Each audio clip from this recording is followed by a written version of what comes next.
Hello, my lovely listener, and welcome to a new episode of Muscle for Life. I'm Mike Matthews. Thank you for joining me today, and please take a moment to subscribe to the show in whatever app you're listening to. If you like what I'm doing here, go ahead and subscribe now for two reasons. One, it'll make sure you don't miss any new episodes because they will be automatically queued up for you. And two, it'll help me because it will boost the ranking of the show on the various charts, and that helps more people find me and my work. Okay, so what are we going to get up to today? Well, I field a lot of good questions via social media and via email, and in this episode, I will be answering a question that I was asked recently that I've been asked many times over the years, but have not formally publicly addressed, at least that I could find or remember, and that is, how does menopause affect fitness? How does it affect dieting? How does it affect exercise? And what can you do about it to mitigate the disadvantages? So that's the question or the questions that I will be answering in today's episode. And if you want to ask me questions, reach out to me on Instagram at Muscle for Life Fitness, or just shoot me an email. I prefer that one. I prefer email because I can stay on top of my email inbox better than I can my DM inbox. And also keep in mind, I do get a lot of communication every day, so you may have to wait a little bit for an answer, but you will hear back. And if your question is one that many other people have asked or are asking about, or if it just strikes my fancy, I may choose to answer it here on the podcast as well.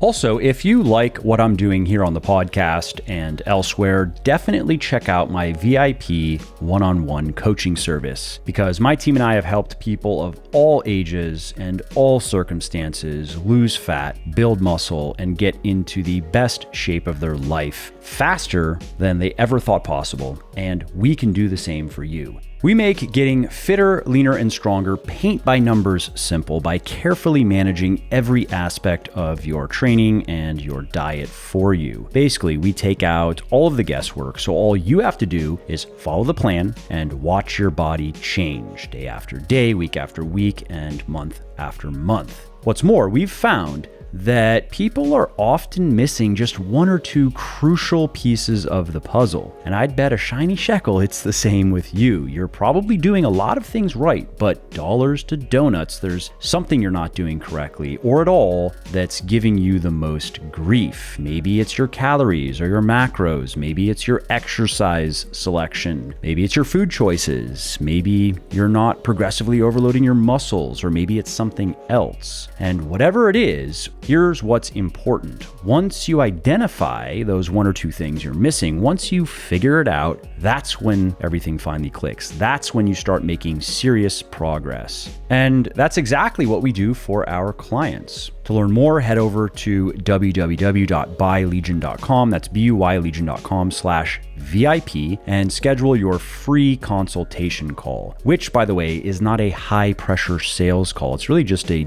discovery call where we get to know you better and see if you're a good fit for the service. And if you're not, for any reason, we will be able to share resources that'll point you in the right direction. So again, if you appreciate my work, and if you want to see more of it, and if you also want to finally stop spinning your wheels and make more progress in the next few months than you did in the last few years, check out my VIP coaching service at www.buylegion.com/VIP. Okie dokie. So how does menopause affect fitness? How does it affect diet? How does it affect training? And what can you do to mitigate these negative effects? Well, first, what is menopause? Let's answer that question for the guys listening, and maybe the younger women, middle-aged women and beyond know firsthand what it is. But menopause, it is the natural end of a woman's menstrual cycle. And in most women, it occurs around the age of 50, when the ovaries produce less reproductive hormones such as estrogen, progesterone, testosterone, follicle-stimulating hormone, and luteinizing hormone. And these hormonal changes do impact the body in a number of unpleasant ways, including decreased metabolism, increased fat storage, primarily from decreased insulin sensitivity, loss of muscle mass, disrupted sleep, and a decrease in bone density. Now, that sounds pretty grim, but you should know that those effects are most prominent in women who do not do anything to counterbalance them, to counteract them. Women who are not strength training, for example, who are not eating optimally or even near optimally, who are not making sleep hygiene a priority, and so forth. And fortunately, research shows that if you do the things I'm going to share with you in this podcast, you can negate many of those negative effects. That said, even when you do everything right, fitness at and after menopause is not the same as when you were 25. And that is because of the permanent hormonal changes that occur. Now, it's not true, as many quacks and frauds would have you believe, that without the right hormone profile, you simply can't get into good shape. You simply can't build any muscle or strength to speak of, or lose any fat to speak of, especially the stubborn fat, quote unquote, that you want to lose the most, the hip fat, the thigh fat, the stomach fat. What is true, though, is your body is not going to respond to the big levers and the big buttons that you can push and pull to get fitter the way that it used to. And to use a different analogy, to move away from a mechanical analogy to, let's use a cooking analogy. That's something that most people listening can probably relate to. And this applies to men and women. If we're talking about hormones, you can think of the process of improving your fitness and maintaining your fitness as following a recipe to make a meal. So think of it that way, right? And when you were younger, every time you followed that recipe, you made an outstanding meal, exceptional. But as you've gotten older, you follow the recipe and it just doesn't taste quite the same. It's still the same dish, but it's almost like a shadow of what it used to be. The flavors just aren't quite as flavorful, and it just doesn't satisfy the way that it used to. Now, to bring that back to fitness, what many people have found is when they were younger, they had a recipe, they had a process, they had a routine, and they followed it, and it produced great results. It gave them the type of body they wanted, and it allowed them to maintain that body without having to try that hard.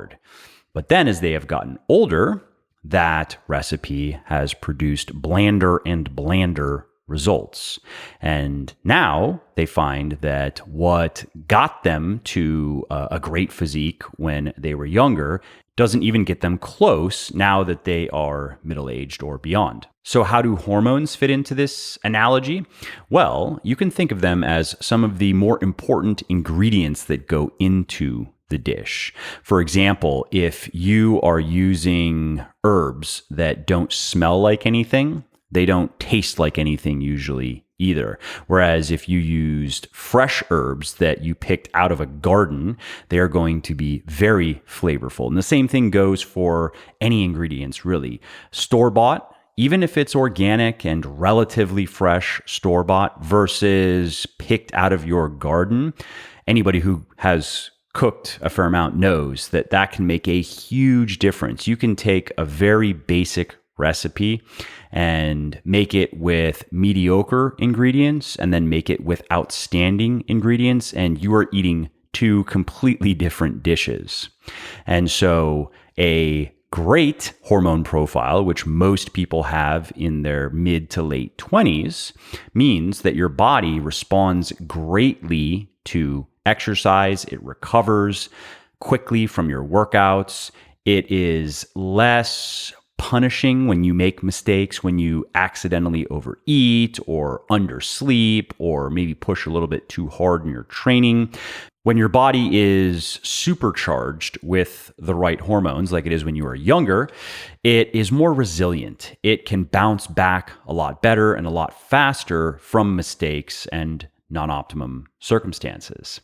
Now, that doesn't mean that as you get older and your hormones start to skid, that one, you can't do anything about it to at least slow the decline as much as possible and maintain as ideal of a hormone profile as you can. And two, that you can't get into great shape, that you can't cook a great meal anymore. It just means that the recipe has to change. It has to reflect the fact that some of the ingredients just aren't what they once were. And it now takes a bit more work, a bit more attention to detail, maybe even a couple of new ingredients to create something that is mouth-wateringly good. And that, by the way, is the focus of the next book of mine that's coming out in January of next year. It's called Muscle for Life. It is specifically for people 40 plus, men and women, who are new to proper strength training, new to proper dieting.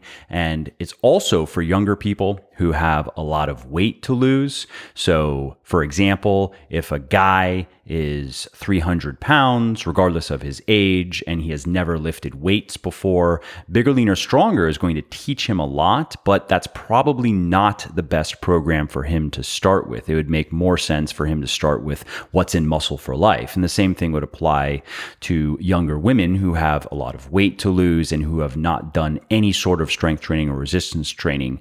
Muscle for Life is going to be the gradual on-ramp that will get them to where they can comfortably transition to Bigger, Leaner, Stronger in the case of men and Thinner, Leaner, Stronger in the case of women. And I will be talking a lot more about this book in the next couple of months and sharing a lot of the material from it. But for now, let's get back on topic and let's talk about what women can do to manage menopause most effectively. So let's talk about diet first. One thing is eating more dairy products makes a lot of sense because this is a great way to increase bone density to counteract that side effect of menopause. For example, one study conducted by scientists at Geneva University found that postmenopausal women who ate animal proteins and dairy products had significantly higher bone density than those who did not. And the next tip is to eat plenty of protein. Of course, this is something that I've been talking about for a long time, but it is worth repeating, specifically with women, because in my experience, women tend to undereat protein more than men. A lot of men have been eating meat, for example, for a long time, and that provides a lot of protein, whereas a lot of women I've spoken to over the years don't eat nearly as much meat as men or any at all, and are not eating anywhere close to enough protein.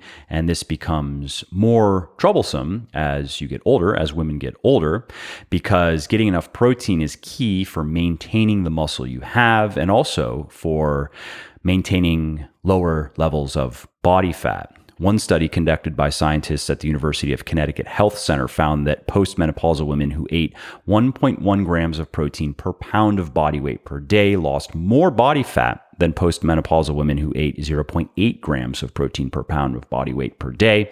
And there are several reasons for that. One has to do with appetite. Higher protein diets, they tend to be more filling than lower protein diets, so it helps you stick to your diet plan better. And then there are also the nutrient partitioning effects of protein, meaning that your body has things to do with protein other than just store it as body fat. Whereas dietary fat, for example, is very efficiently stored as body fat because that is one of the primary purposes we have to eat dietary fat. One of the major reasons is to replenish fat stores that we are whittling away at every day.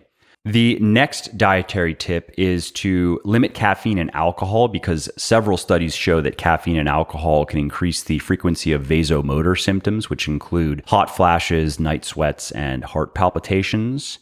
And coffee and alcohol can also disrupt sleep. And since many menopausal women have trouble sleeping as it is, by limiting caffeine and alcohol, that can help them sleep better. And by having too much caffeine and alcohol, it can really exacerbate the sleep issues.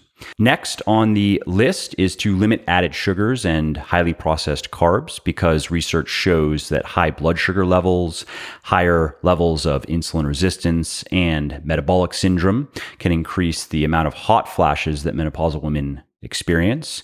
And so by controlling your blood sugar levels, by keeping them relatively lower, by restricting foods that spike blood sugar, like added sugar and highly processed carbs, this can help minimize the frequency and the severity of the hot flashes that you experience.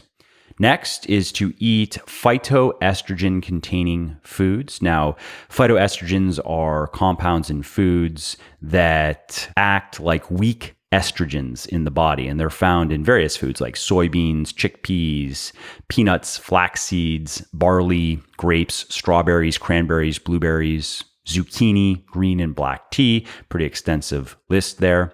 And while there isn't strong evidence for the benefits of including a variety of these foods in your diet, there is some research on it, and it is looking promising. One study, for example, found that phytoestrogens reduced the frequency of hot flashes in postmenopausal women without any serious side effects.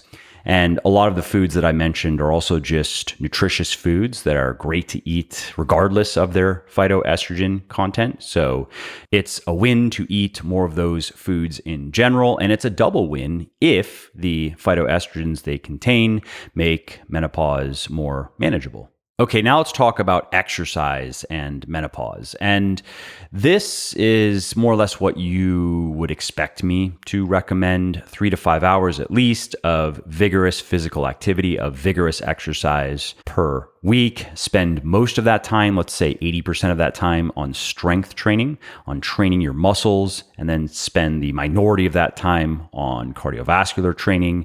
It is, I think, smartest to do a bit of both. If you are only going to do one because you only have time for one, or you only have the inclination for one, make it strength training. But if you want to maximize the health and the fitness benefits of exercise, you want to do both strength training and cardio, just a lot more strength training than cardio. Now, what can you expect from that recommendation if you are a woman going through menopause or a postmenopausal woman? Well, studies show that approach to exercise, it will reduce anxiety, and that can reduce the chances of hot flashes. It's going to add muscle to your frame. That's going to keep your metabolic rate high, because most metabolic slowdown that people experience as they get older is simply due to muscle loss. So by at least preserving the muscle you have, but ideally, if you've never done a lot of strength training before, if you're a woman, you would gain muscle. You would be more muscular than you have ever been before, because if you do that, you can have a far above average metabolism. You can have a faster metabolism at 55 or 65 than your daughter, who doesn't strength train and who doesn't have nearly as much muscle. Now, if you're afraid that that is going to make you look bulky, just understand that if you know how to add muscle to the right places on your body, and you know how to bring your body fat percentage down to the area where you like the look, and for most women, it's around 20%. If they can get their body fat down to about 20%, no matter how much muscle they've gained through strength training, they love the look because they look athletic, they have curves, they still look feminine, but they have muscle definition, they look toned, they just look fit and healthy. To get jacked, quote unquote, as a woman is almost impossible, because your bodies are just not made for it in the same way that men's bodies are. What does make women bulky, though, is a lot of muscle and a lot of body fat. So just keep that in mind when I am recommending strength training and gaining muscle. The key is to gain the muscle and to bring your body fat down to the level that you like. Now, this point of gaining and maintaining muscle is particularly important for women, because research shows that as they go through menopause, the muscle loss that is associated with aging, that starts around 30 for most people, it starts to accelerate.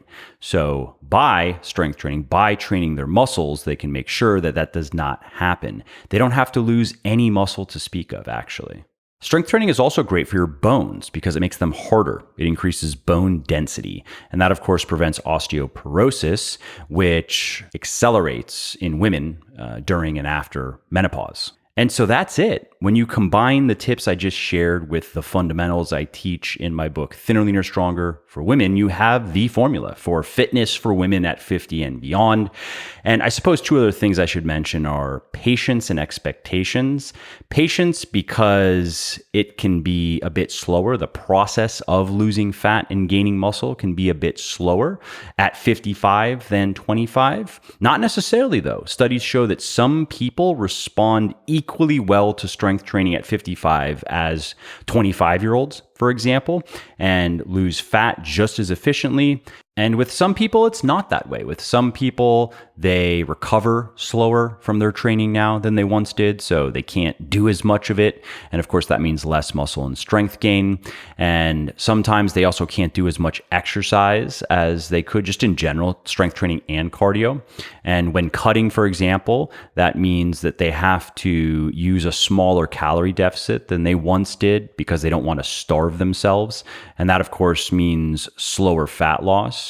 And then in the case of menopausal and postmenopausal women, there may be some hormonal effects also that come into play that get in the way of fat loss. Now, they can never prevent it. They can never stop it. I don't want you to think that your hormones are your destiny. That is not true. Your hormones are not your body composition. But people who know what they're doing, fitness people who know what they're doing, many of them have found that it is just a bit harder to achieve and to maintain a certain body composition at 45 or 55 or 65 than it was at 25. So just stay patient. Don't compare your rate of progress now at 55 to what you remember your rate of progress being when you were 25. And as far as expectations go, I guess I already addressed this. It's just the point that while research has made it abundantly clear that middle-aged people and beyond can gain a lot of muscle, they can gain a lot of strength, they can lose fat, they can be in great shape, like performance-wise, have great strength, have great cardiovascular fitness. It may require more work to get there and to stay there than it once did. Work in the kitchen and in the gym, meaning that you may have to pay more attention to your calories and your macros now than you once did. You may have to be more conscientious in your workout programming, more systematic, more science-based, more optimal for where you are at now versus where you were at 20 or 30 years ago. And for some people, that means working harder. It means harder strength training, more intense strength training, maybe cardio, whereas in the past they never did cardio, or a little bit more cardio than they used to do. But for some people, and I've heard from quite a few of these people over the years, it means working less hard, which sounds counterintuitive, but I've heard from many people who were athletes and who were very active, very fit their entire lives. And they found that as they have gotten older, they've had to dial it down a little bit. They've had to reduce their strength training intensity a little bit. They've had to deload more often. They've had to do less very heavy weightlifting because of joint pains. They've had to do less high intensity cardio, less high impact cardio, or just less cardio in general. Now, I'm talking about going from 5 to 7 hours of intense strength training per week, plus several hours of cardio per week, to maybe something like 3 to 5 hours of strength training per week, and maybe 1 to 3 hours of lower intensity cardio, just to put some numbers to it. I'm not talking about going down to one strength training workout and like one 30-minute walk per week. So I will stop rambling at this point. I think I have made my points. And if you are still listening and you liked this episode, you are going to love my next book, Muscle for Life, because it is specifically for you. And it's coming out in January, but you can pre-order it already anywhere you like to buy books online. Well, I hope you liked this episode. I hope you found it helpful. And if you did, subscribe to the show because it makes sure that you don't miss new episodes. And it also helps me because it increases the rankings of the show a little bit, which of course then makes it a little bit more easily found by other people who may like it just as much as you. And if you didn't like something about this episode or about the show in general, or if you have ideas or suggestions or just feedback to share, shoot shoot me an email, mike@muscleforlife.com, muscle, FOR life.com, and let me know what I could do better, or just what your thoughts are about maybe what you'd like to see me do in the future. I read everything myself. I'm always looking for new ideas and constructive feedback. So thanks again for listening to this episode, and I hope to hear from you soon.